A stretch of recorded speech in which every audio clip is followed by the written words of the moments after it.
وعلى آله وأصحابه ومن تبعهم بإحسان إلى يوم الدين وبعد. إلهي بام هذله إلهي الإسلام أين قدقي إلهي بام هذله إلهي وحوي النص وبتقليه إنه دردر قرينت iyo geedi socodka iyo iskaashiga dacwadeed ama waxbarista daayirta isugu nimid halkan isugu keenay baan ku mahadinaynaa kullay jamciyatul umma oo jamciyada soo qaban qaabisay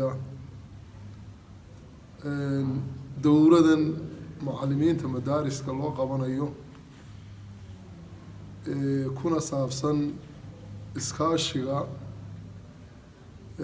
cidda waxbarashada gacanta ku haysa waxbarashada diiniga ah runtii waxa weeye waa uga mahad celinayaa kolba cid baa xilkaa haysa maanta walaalaha xilkaa haya sheekh farxaan iyo sheekh ismaaciil runtii waxa weeyaan dadaal aan hakad lahayn ayay gacanta ku hayaan dadaalkaasoo ah sidii iskaashi iyo waxa weeyaan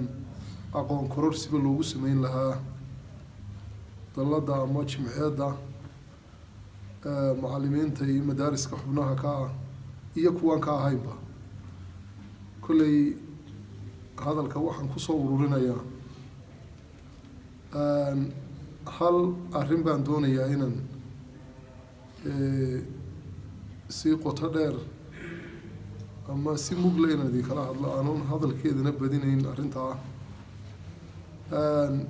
halkaa arrin wuxuu yahay waxaad tihiin hormood baa tihiin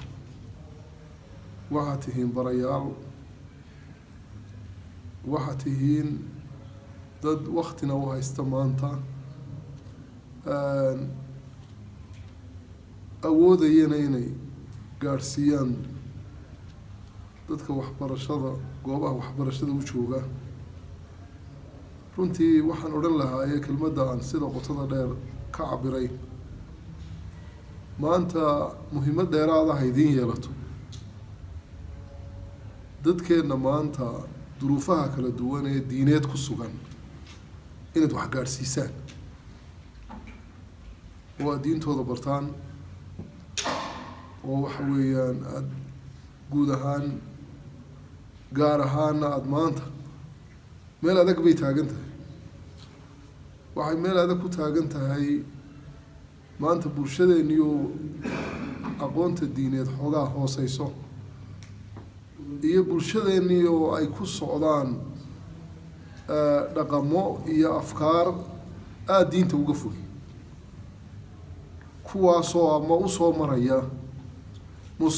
musalsalada guryaha ka socda iyo tifiyada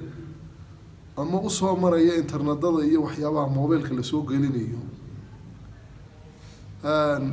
taas baa waxaa loo baahan yahay in maanta aada wax gaadhsiisaan wixii ay waxaa kaga gaashaaman lahaayeen wixii ay kaga badbaadi lahaayeen arrintaas waxa weeyaan ku socota waa ogtihiin oo maalmaha waxyaabaha u hadalhayn badani waxa weeyaan had iyo jeer kolba waxayna soo maraya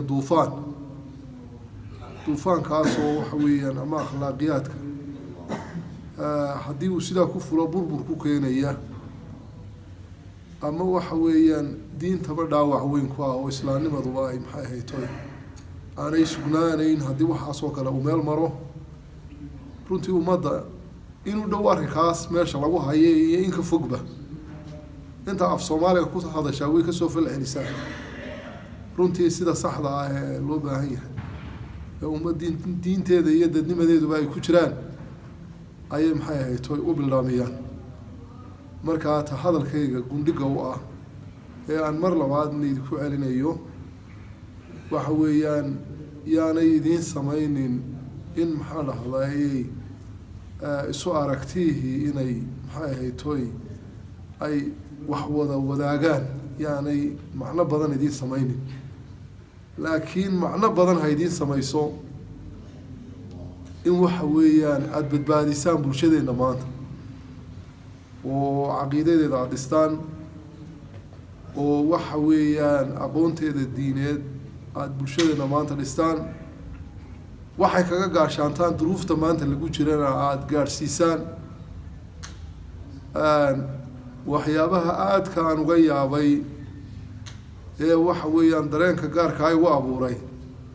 dhalinyartiina maanta ducaadda ee hor fadhida ee macallimiinta ah nin idinla da-ihiinaasa ayaa nin baa wuxuu weydiinayey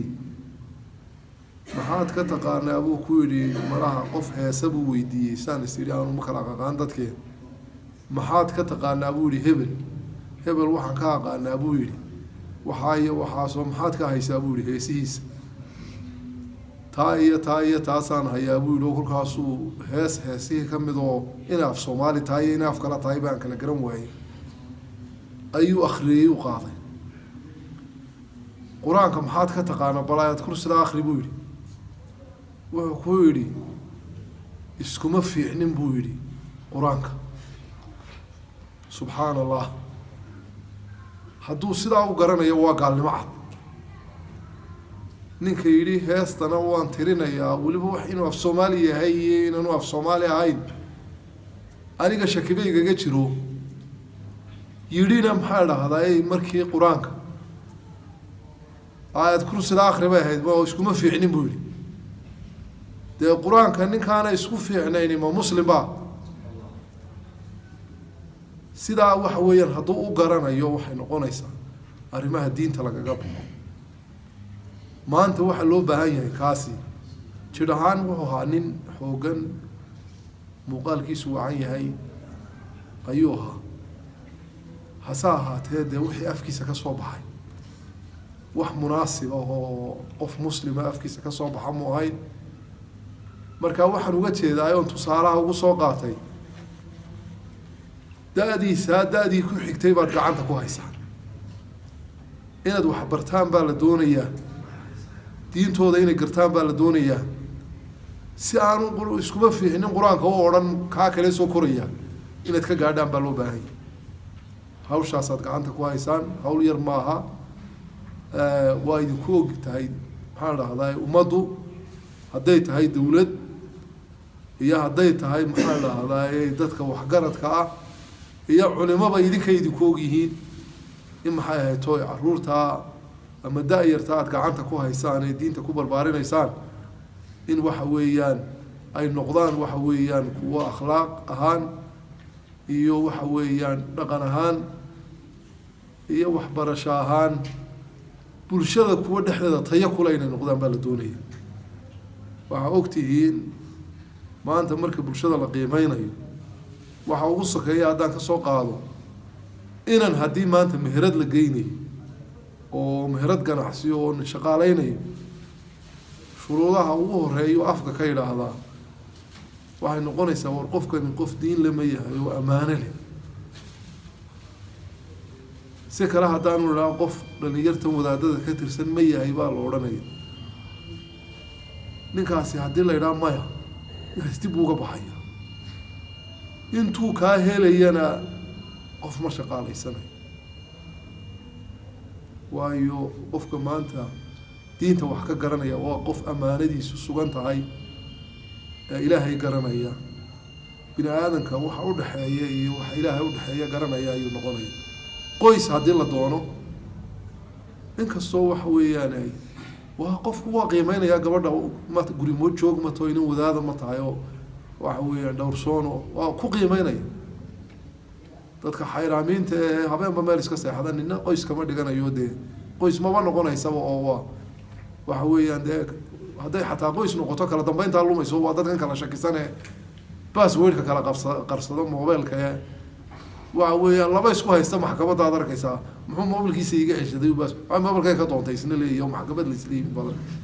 marka taasay dhaxalsiisaa kulay hadalka intaa ka badin maayo waxaan idinkula dardaarmayaa qadiyadda ah u taagan tihiin waa qadiyad ummadeed ee ku xisaabtama